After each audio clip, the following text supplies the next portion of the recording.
2026 онд гарах анимууд асар өндөр хүлээлттэй хамгийн их анхаарал татаж байна. Алдартай цувралуудын дараагийн бүлгүүдээс эхлээд цоо шинээр бүтэж буй бүтээлүүд ч бас энэ жагсаалтанд бий. Frieren, Oshinoko, Hell's Paradise, My Hero Academia Vigilantes, Steel Ball Run, Fire Force-ын сүүлийн бүлэг, алдарт манга Witched Atelier аниме гээд дурдаад дуусахгүй олон мундаг бүтээлүүд бидний хүлээж байна. Зарим нь бол бүр гараад эхэлчихсэн аль хэдийн үзэгчдийн ярианы сэдв болчихсон. Үүний нэг бол мэдээж өнгөрсөн 7 хоногт гарч эхэлсэн Jujutsu Kaisen 3 дугаар бүлэг буюу Calling Game Arc.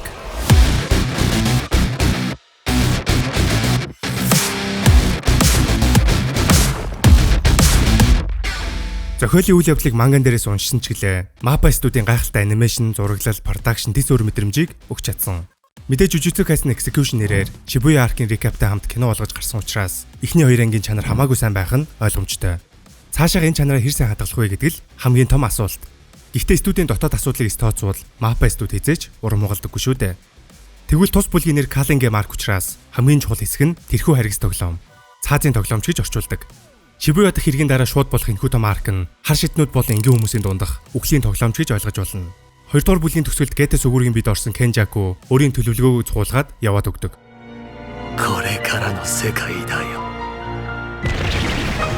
Өнгөрсөн 7 хоногт гарсан анги дээр Calling Game-ийн дүрмийг халтхан харуулад өнгөрсөн бол үүнийг сайн ойлгоогүй үзэгчид хэдийнэ мим хийгээд эхэлсэн. Гэхдээ мангаг нь уншихад ч тоглоомын дүрм болон зарим үйл явдлыг ойлгоход жоохон толгой эргэмээр төвөгтэй гэж уншигчид ярьдаг. Тэгвэл өнөөдрийн бичлэгээр Calling Game-тэй холбоотой бүх зүйлийг тайлбарлацгаая. Манганы үйл явдлыг нэг бүрчлэн ярихгүй ч гэлээ аниме дээр гараагүй спойлер агуулгдсан гэдгийг анхаараарай.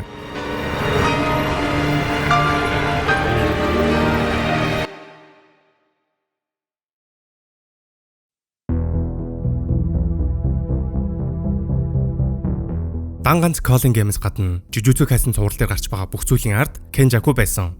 Тиймээс юун түрүүнд Kenjaku гэж хэн болох ямар зорилготой гэдгийг товчхон тайлбарлах нь зүйтэй. Kenjaku нэртний хар шидтэн ба тархиа өөр бид суулгах чадвараараа хар шидтнүүдийн алтан үеийг хэйн ирнээс орчин цаг хүртэл 1000 гаруй жил насалсан. Түүний анхны дүр төрх ямар байсан тодорхойгүй бөгөөд одоогоор Geto Suguru, Yuji-гийн ээж Itadori Kaori, Kamo Noritoshi гэх хүмүүсийн биед орсон нь батлагдсан. Хэдий өөр хүмүүс ч гэлээ түүнийг духан дээрх сорив болон оюугаар нь таних боломжтой. Харин Kenjaku орсон биеийнхэн хар шидийн техник чадваруудыг ч бас ашигладагаараа онцлог. Мэдэгдэж байгаагаар бол Kenjaku энэ бүхнийг хаа байсан 1000 жилийн тэртегээс төлөвлөж яг одоо буюу season 3 дээр тэрхүү төлөвлөгөөгөө биелүүлэхэд тун ойрхон болоод байгаа. Өөрөөр бол Calling Game-ыг аль 1000 жилийн тэртегээс төлөвлөсөн гэсэн үг. Юун түрүүн тэрээр Sukunaтай тохиролцож түүний сүнсийг 23 туваан ирээдүйд түн тохирох төгс бид тэдгээр хуруу гэдүүлж дахин амьлуулах санаа гаргасан. Sukuna-ч түүний саналыг хүлээн авч ирээдүйд Calling Game-д оролцоотой байхыг зөвшөөрсөн. Үүний дараа Calling Game-д оролцуулах шийдтнүүдийг олон зуун жил дамжин олж тэдэнтэй заавал биелүүлэх тангараг хийсэн. Үүнд 400 жилийн өмнө амьдарч байсан аянгын бурхан очид Kashimogоос эхлээд Angel, Ishigori Ryu, Reggie-Star гэх мэт маш олон хүчрэг шийдтнүүд бий. Хоёрт бид Kenjaku-г 1000 жилийн турш хар шид болон хараалыг судалж ирсэнг ойлгох хэрэгтэй. Учир нь тэрээр маш олон судалгаа туршилтуудыг хийснээс хамгийн онцлог нь 150 жилийн өмнө Meiji 90 үед хар шидийн түүхэнд хамгийн адгийн шидтэн гэгдэх Kamo Noritoshiгийн биед байхдаа хийсэн туршилт. Тэрээр хүн болон хараал сүнсний эрлий зүрхэд тех чадвартай эмэгтэйг 9 удаа жирэмслүүлж хараал твлийнээс нь 9 ширхэг хагас хүн, хагас хараал сүнснээс бүрдсэн хүүхдийг гарган авч бүтээсэн. Тэднийг Dead Painting буюу үхлийн уран зураг гэж нэрлэдэг. Харин орчин цагт Kenjaku Mahito-нар үхлийн уран зураг 1 2 3-ыг бие махбодтой болгосон нь Choso, Eso, Kichizu-нар байсан. 人間の可能性はそれを自ら生み出そうともした。 Kamo Noritoshigoос бүтсэн учраас тэд гуруула цустай холбоотой техник ашигладаг. Бүр Kamo-гийн өвлөгдөж ирсэн blood manipulation техникийг Choso хинээс ч илүү сайн ашиглаж чаддаг.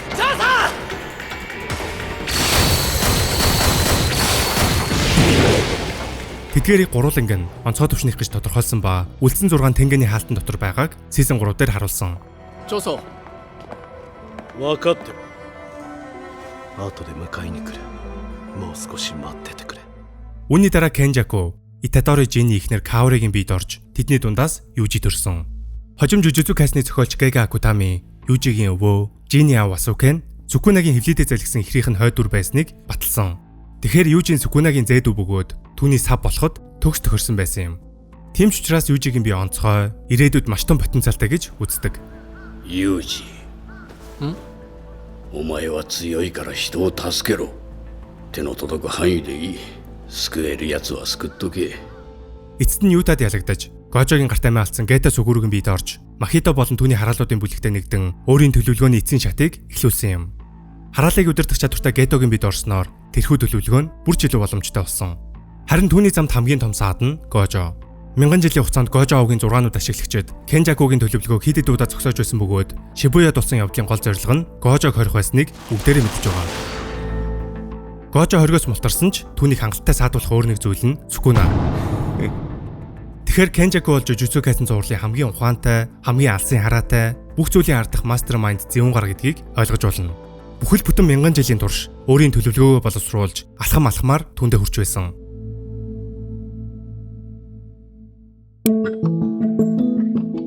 Тэгвэл түүний мянган жил боловсруулж хэрэгжүүлсэн төлөвлөгөө яг юу вэ?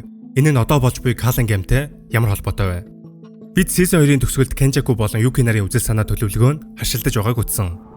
人類のネクストステージ、それは重力からの脱却だよ。違う。重力の最適化だ。Yuki хараалт энергийг дэлхийгээс байхгүй болгох бол Kenjaku хараалт энергийг дэлхий даяар оновчтой хуваарлах. Тэгвэл Kenjaku Culling Game-ийг эхлүүлсэн нь түүний зорилготой огтлцсон. Тэрээр хар шиднүүдийн алтан үе Heian эрнийг эргүүлэн авчрах хүсэлтэй. 聞いてるかい？スクナ。始まるよ。再び。呪術全盛。平安のような。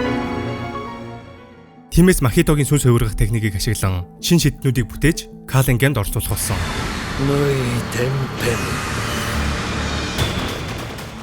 Тэрхүү ургалт нь эхлээд хараалт биетэй холбогдсон хүмүүсийн биед Kenjaku-д олон зуун дамжиж тангараг өргөн гэрээлсэн эртний шиднүүд орж орчин цагт амьлах.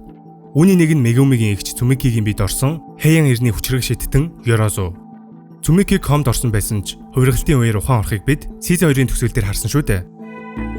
Харин нөгөөх нь нэгдүгээр бүлэг дээр гарсан Junpei-тэй адил хараалт техниктэй ч хар шидтэн байх боломжгүй хүмүүсийг цоошин шидтэн болгосон явдал. Үүний хамгийн том жишээ бол Comedian болон Higuruma гэх мэт дөрүүд. Тэгвэл Kenjaku-гийн хамгийн том гол зорилго бол Японы бүх шидтэн бус хүмүүсийг Master Tengen-тэй нэгтгэж хараалт энергийн хамгийн дээд потенциалыг бүтээх.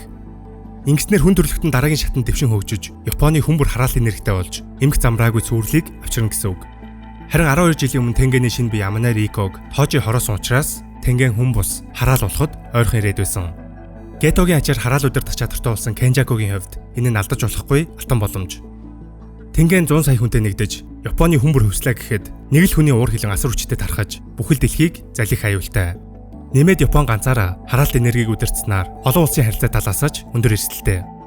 Kenjaku Японы бүх иргэдэд шидтэн болгоход хангалттай хараалт энерги байхгүй учраас л эхний алхам болох сүнс хувиргалтыг хийж Culling Game-ийг зарласан.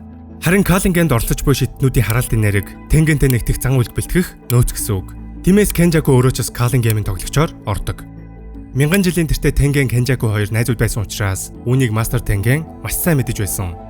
Tengen тулааны чадваргүй ч хамгийн хүчирхэг хаалт үүсгэгч. Гэвч Kenjaku хаалт үүсгэх тал дээр Tengen-ийн араас орох хүчирхэг нэгэн. Тиймээс Tengen-ийн хамгаалтыг нэвтлэх нь Kenjaku-гийн хувьд том асуудал биш.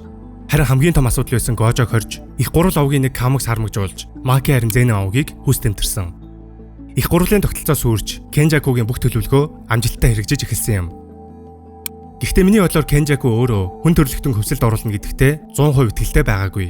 Mad Scientist гэдэг шиг Kenjaku зүгээр л өөрийн онол, туршилтыг бодитоор бий болгож өөрийн нүдээр юу болохыг харахын тулд ямар ч үнээр хамаагүй энэ бүхнийг хийсээр ирсэн.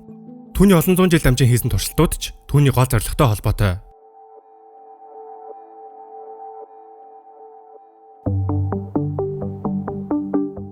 Тэгвэл Culling Game гэж юу вэ?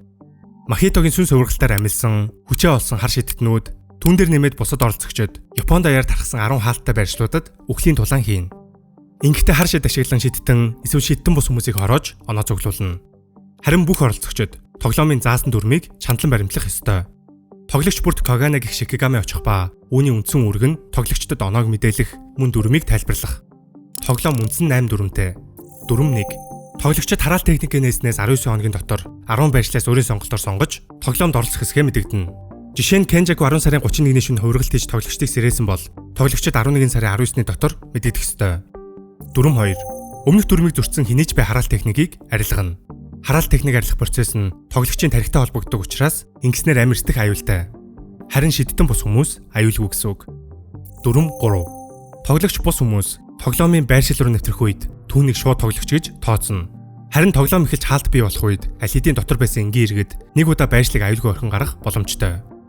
Дүрм 4. Тоглогчид бусад оролцогчдын амийг хороосноор оноо цуглуулна. Дүрм 5. Тоглогчдын оноог Game Master шийднэ. Үндсэн дүрмээр хар шидэтний аим 5 оноо, шидэтэн бус хүний аим 1 оноо гэж тооцно. Оролцож буй хараалт сүнснүүдийг мөн адил 5 оноо гэж үзнэ. Дүрм 6. Тоглогч өөрийн оноог тооцохгүйгээр 100 оноо цуглуулж, Game Master-тай тохиролцсон тоглоом чин дүрм нэмэх боломжтой. Харин дүрм хасах боломжгүй. Дүрм 7. 6 дахь дүрмийн дагуу Game Master шинээр нэмэх тухайн дүрмийг зөвшөөрөх ёстой. Гэхдээ тоглоом том өөрчлөлт авчих дүрмийг зөвшөөрөхгүй. Жишээлбэл Culling Game-ыг яг одоо дуусгах их мэт дүрм байж болохгүй гэсэн үг. Дүрм 8. Хэрэв тоглогчийн оноо 19 өдрийн турш нэмэгдэхгүй хэвээр байвал тоглогчийн хараалт техникийг арилгана. Culling Game-ийн үеэр хэд хэдэн тоглогч өөрсдийн дүрмийг нэмсэн. Үүнд Kashimoгийн нэмсэн дүрм 9. Тоглогчид бусад тоглогчийн нэр, оноо, тоглоомд нэмсэн дүрмийн тоо, байгаа байршлын мэдээлэлд нэвтрэх боломжтой. Higuruma Hiromiгийн нэмсэн дүрм 10. Тоглогч хүссэн тооны оноогоо өөр тоглогчид шилжүүлэх боломжтой. Megumiгийн нэмсэн дүрм 11. Тоглогчид 100 оноо зарцуулан өөрийн сэлгээний тоглогчийг оруулж, өөрөө тоглоомоос гарах боломжтой гэх мэтээр олон янзын дүрм нэмэгдэж, тоглоом улам сонирхолтой ширүүсдэг. Илүү дэлгэрэнгүй ярил бараг бүтэн аркийн спойлер болох учраас энэ хүргээд зогсооё. Ямар ч тач Gojog судлахад Angel-ийн чадвар маш чухал учраас түүнийг хайх цаг хугацаа хэрэгтэй байсан.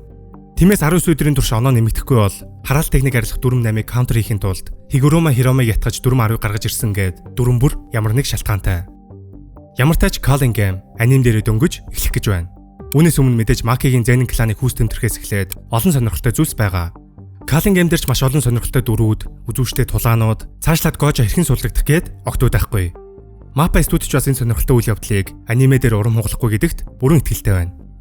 Хүмүүс ер нь Gege Akutamыг муу зохиолж, хамаг гой дүрүүдэд өхүүлдэг гэд нэлээд дургу байдаг. Би л эсрэгээр харин сайн зохиолч гэж боддог. Олон алдартай манганаас үлгэр жишээ авч, өөрийн санаатай холон түүнийгээ зоригтойгоор гаргаж чаддаг. Харин эсрэгээр бичих чадвартай харьцуулахад зурх чадвар нь бараг сулах. Үүнийг одоо хэвлэгдэж байгаа Jujutsu Kaisen модулоогоос харж болно. Gege Akutamигийн сонирхолтой зохиол дээр Yuji Iwasakигийн зураг бол үнэндээ л тасархай байгаа. За тэгээд энэ бичлэг 100,000 үзэл төрвөл Culling Game-д оролцох шинэ шиднүүдийн талаар бичлэг хийх болно. Тиймээс лайка дараад, бичлэгээ шеэрлээд, subscribe хийгээд хүлээж аваарай. Дараагийн бичлэгээр уулзцгаая.